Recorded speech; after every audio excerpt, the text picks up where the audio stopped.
So thank you very much for attending, and Laurie, thank you for joining us today. Yeah. My name is Mark Sneider. I'm owner-president of RSW US, and this is the third in our series of six thought leader interviews. This is our fourth annual Thought Leader survey, and want to thank Laurie Mikes for agreeing to participate. She and the other thought leaders submitted questions for our survey that we pushed out to agencies, got some great feedback from agencies, and so today we're going to get a little perspective from Laurie on how some of you answered the questions that she posed. But before we get started with that, I just want to introduce Laurie formally. Laurie Mikes is Chief Operating Officer of Second Wind, overseeing daily operations while keeping one finger on the pulse of our industry, which is a crazy one for sure. Yes. Laurie spent the last 20 years with Second Wind and is deeply involved with their member agencies on a daily basis, whether it's providing guidance about financial matters, agency growth, personnel, or operations. Her years of experience bring valuable insight and perspective to agencies looking to build a successful and sustainable business. And Laurie can be reached via her site, which is secondwindonline.com. So, Laurie, thanks so much for joining us today. Appreciate the opportunity. I know you're busy. I know you guys talk to agencies all the time. So, thanks so much for making the time. You're welcome, and thanks for including me and inviting me to do this. I look forward to sharing what I can with the listeners and providing any insight and guidance. So Excellent. Thanks. Excellent. Thanks. Super. So why don't we go ahead and dive in? One of the first questions we asked agencies was whether or not they had a proactive new business program, and just curious if you were surprised at all to see that as many agencies, I think it was somewhere around 70% of agencies said they actually had a proactive new business program. Based on what you see in all the agencies you talk to, were you surprised by that number? And if so, what are you typically seeing out there? hmm I think it was the response 70 to 75% stated that they did have a proactive new business program. And as I looked through the results, I don't want to say I was surprised by the number. Okay. I would say that most agencies probably feel that they have some level of new business initiative or program at their agency. Right. How comprehensive that is, how ongoing that is, I think varies from agency to agency, but I think most agencies would say that they have some level of new business initiative going on at any given time. So not particularly surprised by the number, but we don't necessarily have all the details of each of those respondents and what they're doing. Right. So I'm sure that varies, at least in my experience. That's what we find. There's varying levels. Some have a full-blown new business initiative going 365 days a year, and others do it in fits and starts. Okay. Yeah, I was going to ask you kind of what you've seen out there. I mean, what is sort of the bare minimum that you've seen, sort of call it, somewhat acceptable, in terms of structure for a new business program? Right. Well, I mean, if you're to go from sort of the bare minimum all the way up to the full scale, I'd say that, agency principals and managers would at the very least have the entire team or employees kind of keeping their eyes open for new business opportunities. So they may not be instituting a day-by-day process where they're making calls or they are making posts online or they are reaching out via email, whatever the case may be. But everyone has their antennas up, and if they see a potential opportunity, might refer that into the agency or try to get a dialogue going. So I think at the very least, we may see some of that activity in agencies who don't have a full-blown new business program. But on the other end of the spectrum, we're talking about a daily new business initiative using a multi-channeled approach, and that be at the very top end of the spectrum. Okay. So it really does vary. I think some agencies, especially those that we deal with, who are mostly smaller to mid-size, have something kind of in the middle. Okay. Okay. And what do you like if you could create a new business program from scratch for an agency and you had all the resources that you needed to develop a new business program, in your opinion, kind of what would that look like and what would they be doing? Well, I think ideally you would have somebody in the agency dedicated to new business. Right, right. I think when you put the onus of new business on employees who have other responsibilities, and I'll use account executives or account supervisors as an example, they are very busy servicing the existing business. So asking them to kind of think outside that box and explore for new business is not always their top priority. The clients scream the loudest, so we're going to serve them first. Sure. So I think someone who is dedicated to new business, give that person the tools that they need, a plan to follow, and if they have the ability to work on new business 7 days a week, Sure. 40 hours a week or more, Yeah. then if it's the right person, I mean, we need the right person too Sure. in that role. Sure. Someone who is sales oriented but Right. understands marketing and advertising. Yeah. You will see success. In the absence of the ability to have someone in that role full time. So we might see some larger agencies on the scale having that 25, 30 people, 40 people. You may have the luxury of being able to hire someone Sure. to do. Right.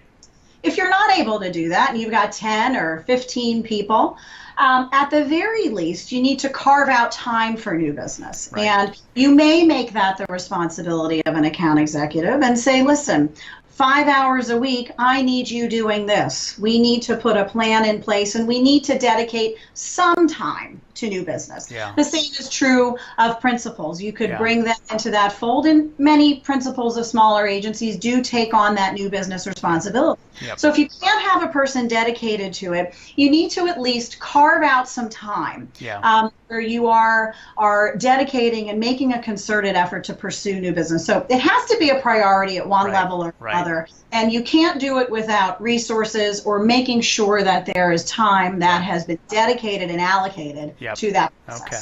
And you talked about sort of fully integrated outreach. What do you mean by that? What kinds of things should either a new business director or a principal or individuals of an agency be using as part of that outreach, in your opinion?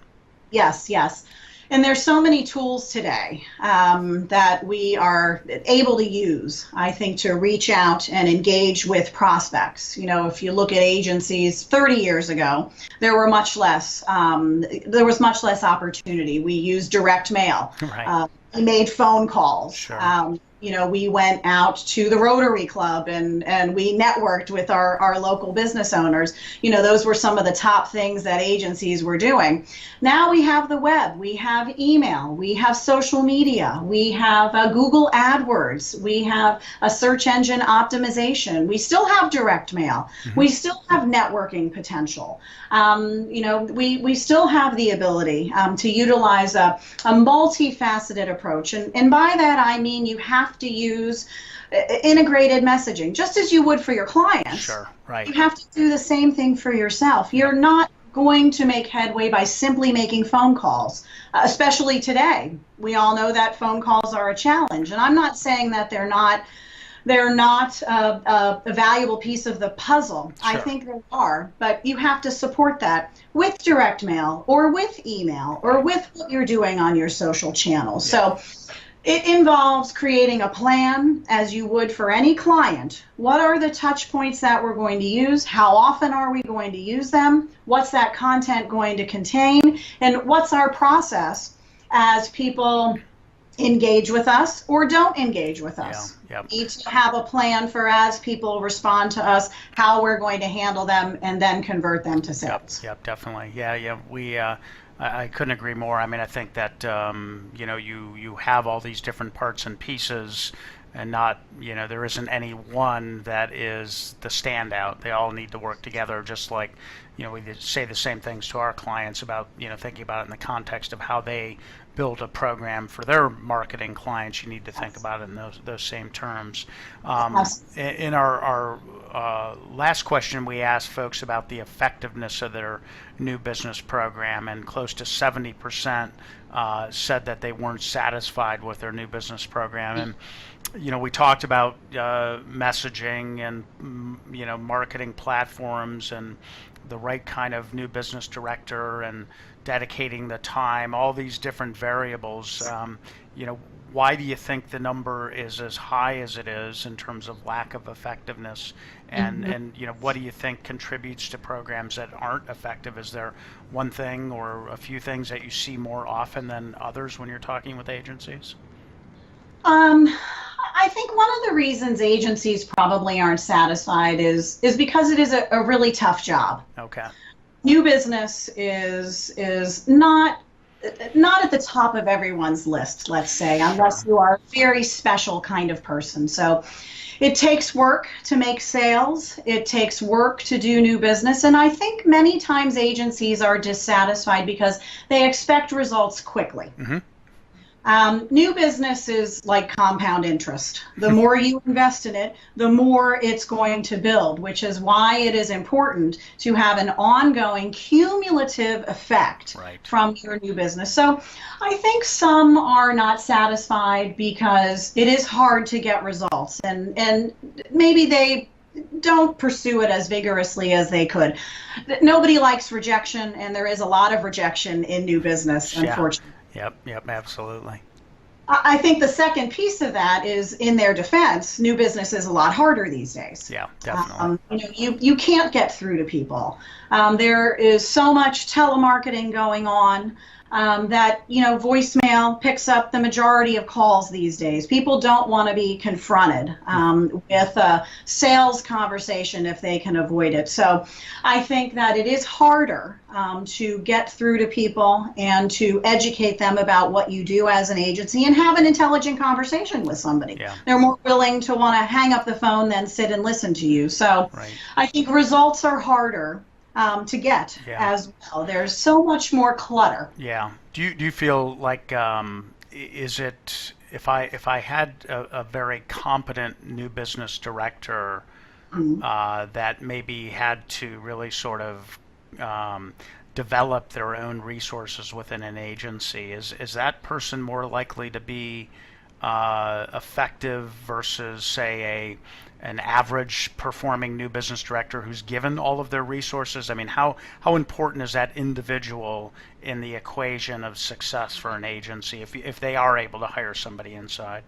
Yes, I think the individual is the key, actually. Mm-hmm. I think if you don't have that personality or that ability to kind of read your prospect and how you need to communicate and engage with them. I mean, there is an art to the selling process. It's not just about putting information in front of people and making them, having them make a decision. It is about being able to read them and understand what they may respond to and how to get them to engage with you. So I think, there are lots of agencies who hire new business people who can't do the job, and they let them hang around too long. Yeah. If you're hiring a new business person and you're not starting to see results in 6 months, I'd say that you really have to reevaluate that individual. Now, I'm not expecting miracles, but I think you do need to start to see some movement, even if nothing is closed in 6 months. There needs to be some things in the pipeline. So the disappointment also comes with, well, we hired this person, we gave them the tools, they have everything they need to succeed, and they're still not succeeding. In that case, I'd say it's probably not the right person. But a very seasoned new business person once said to me, and this is a gentleman who's worked in the agency business for 20 years as a new business person. How anyone survives that long in new business, I'll never know. But he is textbook new business. He never closes a door. He never burns a bridge. He still writes handwritten thank you notes. Nice. He knows the art of building relationships, and I think that that's what it's all about. And he's very successful because he institutes the principles of sales, and he has persistence, and keeps moving forward. And a no is never a no. In his book, he will circle around back to that prospect again in a couple of years and see if they need anything. So it's a whole mix of things that really make it work, but the individual is certainly, I think, key to that success. Okay, cool. So you offered some advice. We were looking for sort of one piece of agency new business advice. You talked a lot about consistency of outreach and things along those lines. Do you want to sort of give us sort of maybe read a little bit of a recap on what your advice is, or if there's other things that you want to leave with agencies viewing today, with any other advice that you could provide them as it relates to new business, that certainly would be welcome.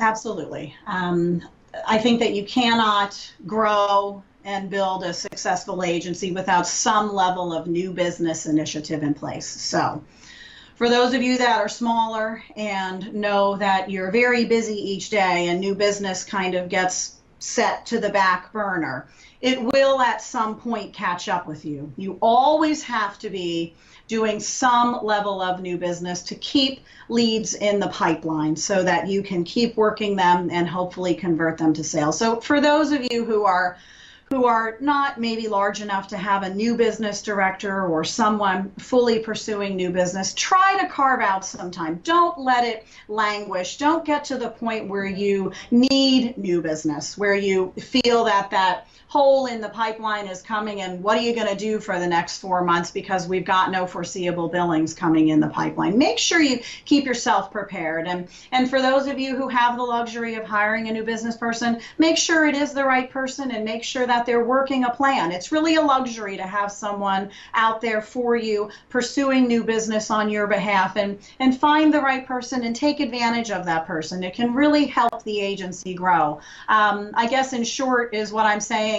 Large, small, in between, new business always has to be a priority. Absolutely. Couldn't agree more with that, for sure. So we all deal with it, whether it's our agency clients or our own business. So it's definitely an important part of the mix here. So Laurie, really appreciate the time today and the insights that you've provided. I'm sure they'll be of great value to the agencies watching us. Once again, Laurie Mikes is the Chief Operating Officer of Second Wind, overseeing daily operations while keeping one finger on the pulse of our industry. Laurie has spent the last 20 years with Second Wind and is deeply involved with their member agencies on a daily basis, whether it's providing guidance about financial matters, agency growth, personnel, or operation. Her years of experience bring valuable insight and perspective to agencies looking to build a successful, sustainable business, and we saw definitely some of that here today. Laurie can be reached via their site, which is Second Wind Online. That's second, like right after first, windonline.com. So Yes. we are a member of Second Wind, and appreciate the insights and the value that your organization has provided us over the years, and I know it's a big help to a lot of agencies across the country. So again, thank you so much for the time today, Laurie, and certainly wish you the best as we work through the balance of this year, which I can't believe is almost nearing an end, which is kind of crazy. Yep. So Yep, it is. It came fast. It has. So thanks again. You're welcome, Mark. Thanks for inviting me. It's been a pleasure being here. All right. Thank you.